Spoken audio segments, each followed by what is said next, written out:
الرحيم. الحمد لله رب العالمين، والصلاة والسلام على سيد الأنبياء والمرسلين محمد بن عبد الله الأمين وعلى آله وأصحابه أجمعين. أما بعد، فأعوذ بالله من الشيطان الرجيم. بسم الله الرحمن الرحيم.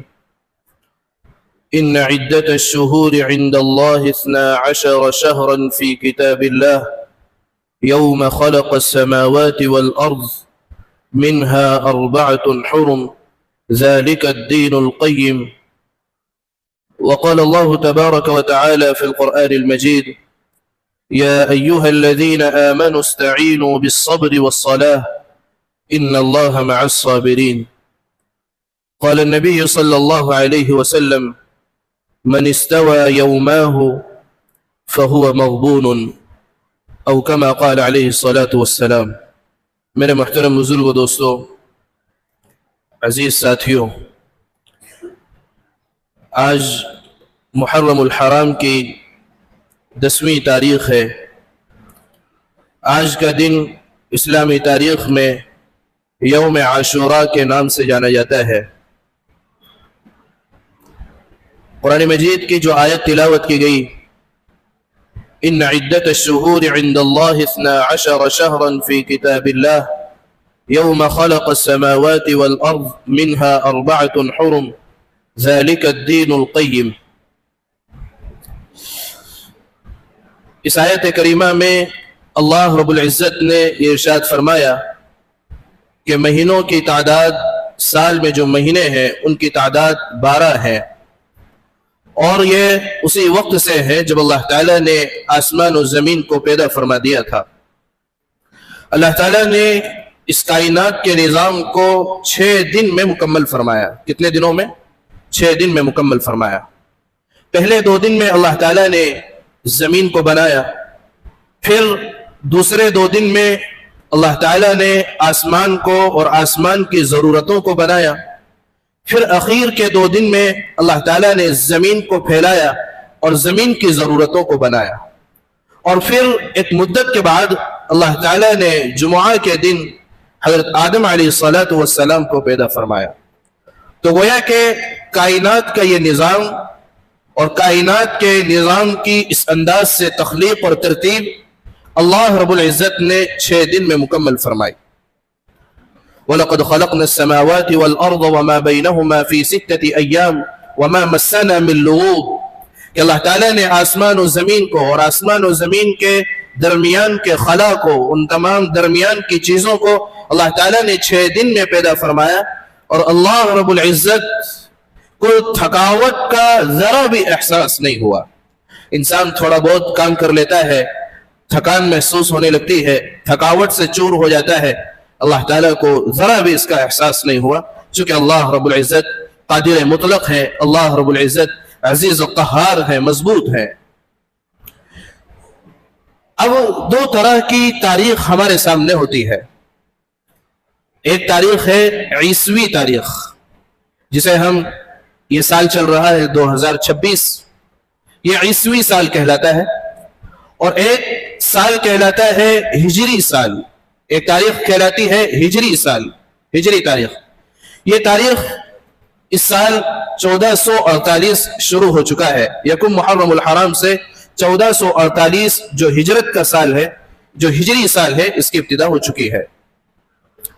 اللہ کے نبی صلی اللہ علیہ وسلم کی بعثت سے پہلے عیسوی سال تو تھا، لیکن اللہ کے نبی صلی اللہ علیہ وسلم کی بعثت سے پہلے اور اللہ کے نبی کی بعثت کے بعد اور بعثت کے بعد بھی نبوت کے ملنے تک، اور نبوت کے ملنے کے بعد بھی جب تک آپ مکہ المکرمہ میں رہے تب تک کسی بھی طریقے کی اسلامی تاریخ کا کوئی آغاز نہیں ہوا اور اسلامی تاریخ کی کوئی ترتیب نہیں بنی تھی. اور اسی انداز سے جانتے تھے. سن نبوی کہا جاتا تھا کہ آپ صلی اللہ علیہ وسلم کو معراج ہوئی سن 11 نبوی میں، یعنی آپ صلی اللہ علیہ وسلم کے نبوت ملنے کے 11 سالوں کے بعد آپ صلی اللہ علیہ وسلم کو معراج ہوئی. عیسوی تاریخ کی ابتدا حضرت عیسیٰ علیہ السلام کی پیدائش سے ہوئی. کب سے ہوئی؟ 31 دسمبر کے بعد حضرت عیسیٰ علیہ الصلوۃ والسلام کی پیدائش ہوتی ہے اور یہیں سے عیسوی تاریخ کی ابتدا ہوتی ہے. اور اسلامی تاریخ کی ابتدا یہ ہجرت سے شروع ہوتی ہے، اور آپ صلی اللہ علیہ وسلم جب مدینۃ المنورہ ہجرت فرما گئے تب سے اسلامی تاریخ کا آغاز ہوتا ہے. آپ صلی اللہ علیہ وسلم کے وفات کے بعد حضرت ابو بکر رضی اللہ عنہ بالاتفاق خلیفہ مقرر ہوتے ہیں. آپ نے اپنی تاریخ میں 3 بڑے کارنامے انجام دیے. نمبر 1 یہ کہ مسیلمۃ الکذاب جس نے نبوت کا اعلان کیا اور نبوت کا دعویٰ کیا، حضرت ابو بکر رضی اللہ عنہ نے اس سے جنگ لڑی اور جنگ یمامہ ہوئی جس میں کئی صحابہ کرام شہید ہوئے. حضرت ابو بکر رضی اللہ عنہ کے دور خلافت میں دوسرا جو سب سے اچھا کام ہوا وہ یہ کہ آپ کے زمانے میں لوگ زکوٰۃ دینے سے پھر رہے تھے. لوگوں نے زکوٰۃ دینے سے منع کر دیا، اور زکوٰۃ یہ اسلامی احکامات میں سب سے اہم فریضہ ہے. عبادت نماز ہے، زکوٰۃ ہے، روزہ ہے، حج ہے، یہ 4 بڑے احکامات اور 4 بڑے فرائض ہیں. ان میں ایک اہم فریضہ جو ہے وہ زکوٰۃ ہے. حضرت ابو بکر رضی اللہ عنہ کا زمانہ آیا تو لوگ زکوٰۃ دینے سے رک گئے. مسلمان تو تھے، نماز پڑھتے تھے، عبادت کیا کرتے تھے، لیکن زکوٰۃ دینے سے منع کر دیا. حضرت ابو بکر رضی اللہ عنہ نے اعلان فرمایا کہ جو زکوٰۃ نہیں دے گا چاہے وہ نماز پڑھتا ہو میں اس سے جنگ کروں گا. اور یہاں تک کہ اعلان فرمایا کہ جو اللہ کے نبی صلی اللہ علیہ وسلم کے زمانے میں زکوٰۃ میں رسی دیا کرتا تھا اگر وہ رسی نہیں دے گا تو بھی میں اس سے جنگ کروں گا. چونکہ زکوٰۃ اسلام کا ایک اہم فریضہ ہے اور اس ایک اہم فریضے کو ختم کیا جا رہا تھا. حضرت ابو بکر رضی اللہ عنہ نے اس کے خلاف جنگ شروع کی اور منکرین زکوٰۃ کے ساتھ مقابلہ کیا اور آپ نے اس فتنے کو بھی روکا. تیسرا جو کارنامہ آپ نے انجام دیا اپنے زمانے میں وہ یہ کہ اللہ کے نبی صلی اللہ علیہ وسلم نے ایک لشکر تیار فرمایا تھا اور اس لشکر کو روانہ کرنا تھا، لیکن آپ صلی اللہ علیہ وسلم کی وفات کا وقت قریب آ جاتا ہے اور وہ لشکر اپنے ہدف کی طرف اور اپنے مقصد کی طرف روانہ نہیں ہو پاتا ہے. حضرت ابو بکر رضی اللہ عنہ کے زمانے میں اس لشکر کو اپنے ہدف اور مقصد کے لیے روانہ کیا گیا. 2 سال حضرت ابو بکر رضی اللہ عنہ کی خلافت رہی. حضرت ابو بکر رضی اللہ عنہ نے اپنے اتفاق سے حضرت عمر رضی اللہ عنہ کا نام نامزد کیا کہ میرے بعد خلیفۃ المسلمین اور مسلمانوں کے امیر حضرت عمر رضی اللہ عنہ ہوں گے. حضرت عمر رضی اللہ عنہ کے زمانے میں اسلام دور تک پھیلا اور آپ کی حکومت اور آپ کا یہ زمانہ خلافت 10 سال رہا اور مسلمانوں کی یہ حکومت 22 لاکھ مربع میل تک پھیلی. یہاں تک کہ حضرت عمر رضی اللہ عنہ کے زمانے میں اسلام افغانستان کے کابل تک پہنچا. کہاں تک پہنچا؟ افغانستان کے کابل تک اسلام پہنچا حضرت عمر رضی اللہ عنہ کے زمانے میں. حضرت عمر رضی اللہ عنہ کا زمانہ خلافت مکمل ہو جاتا ہے اور حضرت عمر رضی اللہ عنہ کے اس زمانے کے اور اس خلافت کے زمانے کے مکمل ہونے سے پہلے حضرت ابو موسیٰ اشعری رضی اللہ عنہ آپ کے پاس آتے ہیں اور کہتے ہیں اے امیر المؤمنین، آپ جب گورنروں کو اور حاکموں کو جب خط لکھ کر بھیجتے ہیں تو ان خط میں یہ بات تو ہوتی ہے کہ محرم کے مہینے میں یہ خط بھیجا گیا، یہ خط سفر کے مہینے میں بھیجا گیا، رجب کے مہینے میں بھیجا گیا، لیکن تاریخ کا اندازہ نہیں رہتا، تاریخ کا پتہ نہیں رہتا کہ یہ خط محرم کی کس تاریخ کو روانہ ہوا تھا، یہ خط سفر کی کس تاریخ کو روانہ ہوا تھا. تو کیا بہتر ہے کہ ہم اسلامی تاریخ کا آغاز کریں. اسلامی سال محرم کے مہینے سے شروع ہوتا تھا لیکن تاریخ کا اندازہ نہیں تھا، تاریخ کی ترتیب نہیں تھی، 1-2 تاریخ اس طرح کوئی متعین نہیں تھا. حضرت عمر رضی اللہ عنہ نے پارلیمنٹ بلائی اور کبار صحابہ کو، بڑے بڑے اصحاب رضی اللہ عنہم اجمعین کو بلایا اور آپس میں مشورہ کیا، آپس میں رائے لی. اس سے پتہ یہ چلتا ہے کہ انسان کتنے ہی بڑے عہدے پر فائز کیوں نہ ہو جائے، کتنے ہی بڑے مرتبے اور منصب کا حامل کیوں نہ ہو جائے، تو بڑے کو چاہیے کہ وہ اپنوں سے مشورہ لیتا رہے. انسان اگر صرف اپنی منوانا چاہے اور صرف اپنا حکم ادا کرنا چاہے تو ترقی نہیں مل سکتی. آپ صلی اللہ علیہ وسلم نے مسلمانوں کی ترقی کے لیے کئی باتیں ارشاد فرمائی. ایک بات آپ صلی اللہ علیہ وسلم نے ارشاد فرمائی کہ ترقی کے لیے سب سے ضروری چیز ہے جماعت کا ہونا، ترقی کے لیے سب سے ضروری چیز ہے اتحاد کا ہونا، ترقی کے لیے سب سے ضروری چیز ہے آپس میں محبتوں کا ہونا، ایک جٹ ہو کر کام کو آگے لے جانا.